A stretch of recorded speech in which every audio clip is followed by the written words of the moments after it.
learner has its own distinctive way of receiving, processing, and retaining knowledge when studying. A specific teaching approach may be effective to some, but may not be to all. That is why, as a teacher, it is an imperative for me to utilize different learning theories in order to directly address my students' academic needs and attitudes. Primarily, we have three different learning theories, namely behaviorism, cognitivism, and constructivism. Behaviorism is concerned with the observable stimulus-response behaviors. Cognitivism deals with the student's internal thought process, while building new knowledge based on previous experiences and understanding is for constructivism. Today, I'm going to show you how these learning theories are being used in my class.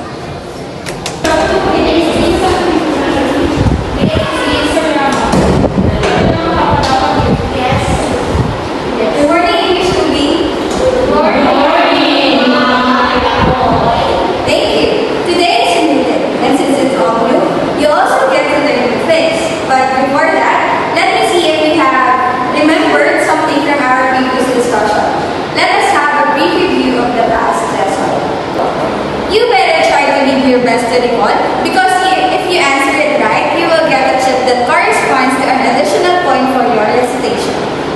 Okay, what was our topic last time? Can somebody briefly summarize it? Yes, Ms. Maksan? Last meeting, ma'am, we have discussed one learning theory, which is behaviorism. Its principle is mainly focused on the stimulus and response of the students. Okay, correct. You remembered it well. So last time, we discussed behaviorism, wherein there is an observable stimulus-response behavior. For question number 2, apart from its function, we also tackled Edward Thorndike's law of learning under behaviorism. Can you give one? Yes, Ms. Maroga? One of Thorndike's law of learning is law of effect, wherein the connection between the stimulus and response is strengthened if the consequence is positive, or this is what we call the reward. Okay, correct. What about an example situation? Who can give me a scenario where law of effect is being exercised? Yes, Ms. Albao? This is an example when a teacher gives additional points to the students who answer question correctly. Okay, all of your answers are correct. Since you have remembered our previous discussion very well. As what you have seen, Ms. Atkoy utilizes the law of readiness and law of effect under the learning theory of behaviorism. When she reviews her students about the past lesson, she is actually using the law of readiness because Ms. Atkoy wants to check how ready her students are for the class discussion. On the other hand, the stimulus response behavior in the law of effect is evident in the scenarios where the students are being rewarded with a chip for their recitation. Okay, class, it is already clear with you that behaviorism states that we learn through conditioning our behavior. We are doing things because of stimulus. However, there is a theory that contradicts behaviorism, which is cognitivism. Cognitivism states that we don't need to condition ourselves because we have the capacity to think. We don't need a stimulus or reinforcement in doing good things. So, what we are about to discuss today is the bridge of the two theories, or the combination of the two. It is all about neo-behaviorism. To formally start our discussion today, let us first know the objectives or the intended learning outcomes after the lesson.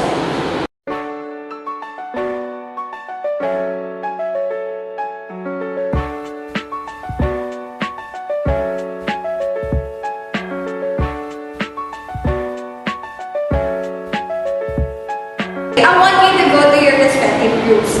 The first group will discuss Thomas' theory, while the other one will discuss Bandura's. You will make a scenario through the theory assigned to you, and later on you will perform it in front of the class. Is it clear? Yes, Good. Please go to your respective groups now. So guys, what if you understand about Coleman's purpose in behaviorism? I remember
Miss Etoy allows them to share their ideas and thoughts so that they will learn from one another and generate new knowledge and information through social interaction. So before we end our session this day, I'd like to determine whether you have fully grasped the now.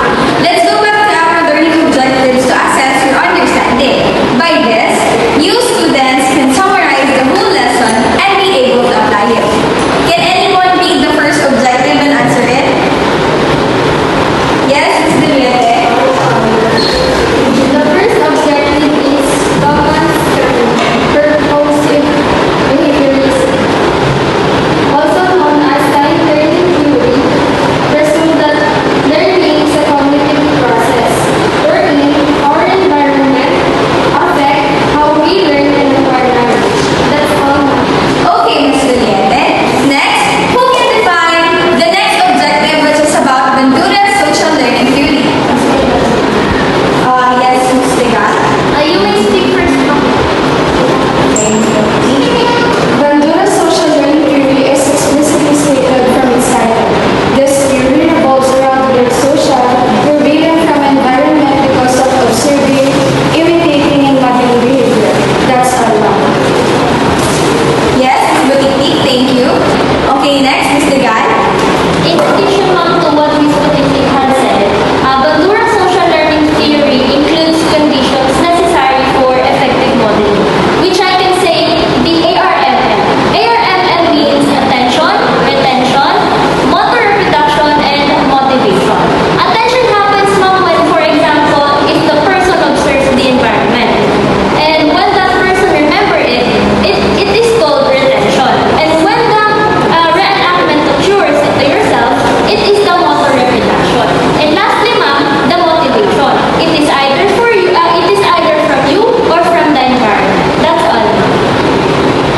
Very well, Ms. Tegal, for that very well summarized explanation. And for the last objective, anyone? Yes, Ms. Daman. One of example I could give about Thomas' purpose behaviors in theory, especially in Latin learning, are the lessons that is being taught to us during college. The lessons are that we have now is a preparation for our future job aligned to our course. Next is Bandura's social learning theory. Organizations that were formed inside the school are the best examples of this, because joining clubs allows you to meet senior students in the same course and socialize with them, where you can share and exchange knowledge. Very well said, Ms. Daman. So, our discussion is officially finished. But before that, does anyone have any questions about the lesson? No questions. Okay, thank you. With cognitivism as learning theory, we use Gestalt psychology's law of closure principle, wherein the students summarize the whole lesson by answering the objective